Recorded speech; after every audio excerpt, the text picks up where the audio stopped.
Hello दोस्तों, मेरा नाम रजनीश तिवारी है और मैं आज आपको कीमोथेरेपी के बारे में कुछ आइडिया देना चाहता हूँ। कीमोथेरेपी जैसे हम सुनते हैं कि लोगों को कैंसर होता है तो कीमोथेरेपी कराते हैं, तो हमारे दिमाग में ये है कि कीमोथेरेपी क्या है, कैसे होता है और किस टाइप की दवाइयाँ या ड्रग्स को हम कीमोथेरेपी में यूज़ करते हैं। तो सबसे पहले मैं आपको कीमोथेरेपी के बारे में बताना चाहूँगा।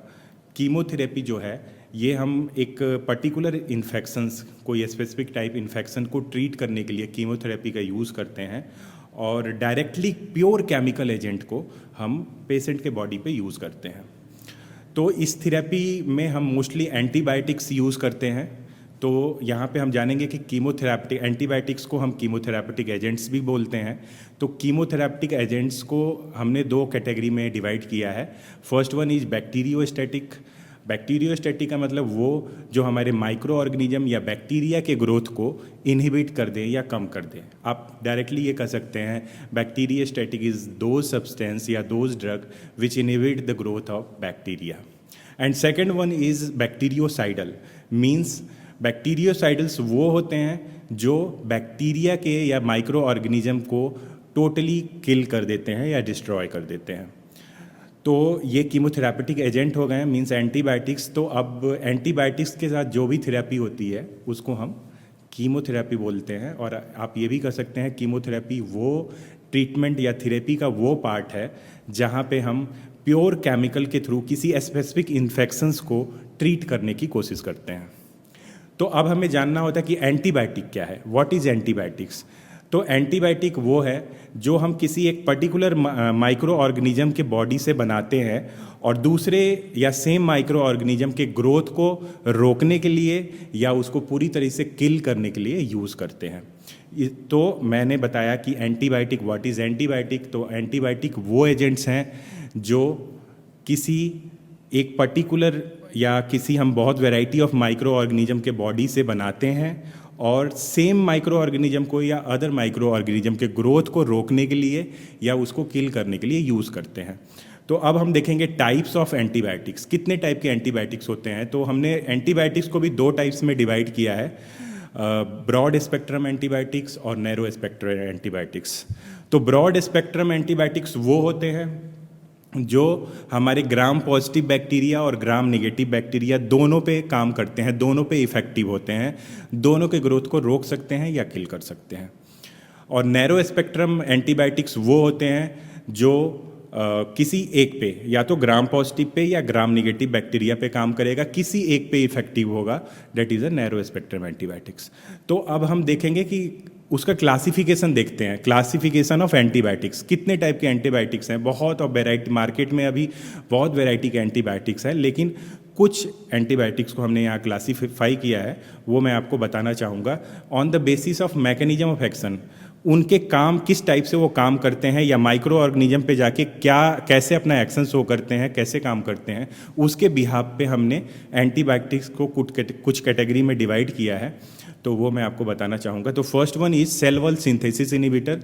तो इसमें जो एंटीबायोटिक्स आते हैं जो माइक्रो ऑर्गेनिज्म के सेल वॉल को बनने नहीं देते हैं, इसमें जो एंटीबायोटिक्स आते हैं वो है पेनिसिलिन, सिफेलोस्पोरिन और साइक्लोसेरिन। दूसरा है cell membrane leakage.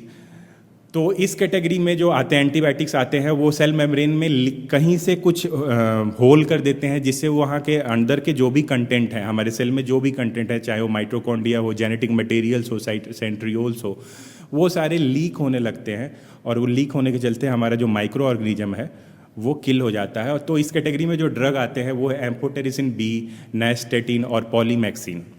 Third one is protein synthesis inhibitor. हमको पता है कि किसी के बॉडी, हमारी बॉडी के लिए या माइक्रो ऑर्गेनिज्म के बॉडी के लिए प्रोटीन सिंथेसिस बहुत इंपॉर्टेंट पार्ट है, क्योंकि हम अपने प्रोटीन सिंथेसिस के थ्रू ही, प्रोटीन के थ्रू ही अपनी बॉडी का ग्रोथ कर पाते हैं और डेवलपमेंट कर पाते हैं। तो इस कैटेगरी में आते हैं। तो इस कैटेगरी में आते हैं टेट्रासाइक्लिन, क्लोरमफेनिकॉल, इरेथ्रोमाइसिन और क्लिंडामाइसिन। मीन्स इस कैटेगरी वाले जो भी एंटीबायोटिक्स हैं वो क्या करेंगे, उस माइक्रो ऑर्गेनिज्म के प्रोटीन का सिंथेसिस नहीं होने देंगे। ठीक है। और नेक्स्ट वन है DNA gyrase inhibitor. DNA gyrase जो है वो हमारे डीएनए स्ट्रैंड को कटिंग और निकिंग में काम करता है और उसको ट्रांसलोकेशन और ट्रांसक्रिप्शन में भी हेल्प करता है। तो ऐसे एंटीबायोटिक्स जो हमारे माइक्रो ऑर्गेनिज्म का जेनेटिक मटेरियल होता है डीएनए, उसके ट्रांसलोकेशन और ट्रांसक्रिप्शन में हेल्प जो करता है डीएनए गायरेज, उसको इनहिबिट कर दें या उसको नॉन फंक्शनल कर दे, वो इस कैटेगरी में आते हैं। वो हैं फ्लोरोक्विनोलॉन्स, सिप्रोफ्लॉक्सासिन। फिर दूसरा आता है जो इंटरफेरेंस विथ डीएनए फंक्शन, वो एंटीबायोटिक्स जो डीएनए के माइक्रो ऑर्गेनिज्म के डीएनए में जो डीएनए वो बना रहा है उसमें कुछ ना कुछ प्रॉब्लम क्रिएट कर देंगे, उसका डीएनए नहीं बनने देंगे। वो एंटीबायोटिक्स है रिफाम्सिन, मेट्रोनिडाजोल। उसके बाद है इंटरफेरेंस विथ इंटरमीडिएटरी मेटाबॉलिज्म।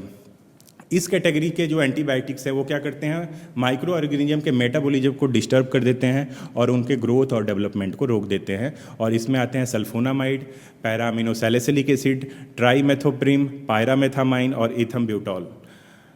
उसके बाद हम आते हैं इंटरफेयर विथ डीएनए सिंथेसिस। कुछ ऐसे एंटीबायोटिक्स होते हैं जो माइक्रो ऑर्गेनिज्म के डीएनए को बनने ही नहीं देते हैं, तो वो है एसाइक्लोवीर, जाइडोविडिन, जो नॉर्मली हम इनको एंटीवायरल ड्रग की तरह भी जानते हैं।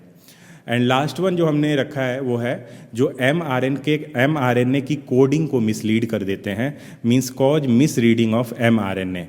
तो वो कोड को आइडेंटिफाई नहीं कर पाता है कि क्या कोड आया है और किसके साथ मैच करना है, तो उसका मैसेंजर आरएनए काम नहीं करता है। आगे वो जेनेटिक मटेरियल उसके जो है वो ग्रोथ मल्टीप्लिकेशन नहीं हो पाता है, क्योंकि एमआरएनए के कोड जो है वो मिसलीड कर जाते हैं। और इस कैटेगरी में जो एंटीबायोटिक्स आते हैं वो है स्ट्रेप्टोमाइसिन, जेंटामाइसिन। तो ये था कीमोथेरेपी और एंटीबायोटिक्स के बारे में एक छोटा सा इंट्रोडक्शन मैंने दिया है। बहुत बहुत धन्यवाद आप लोगों का।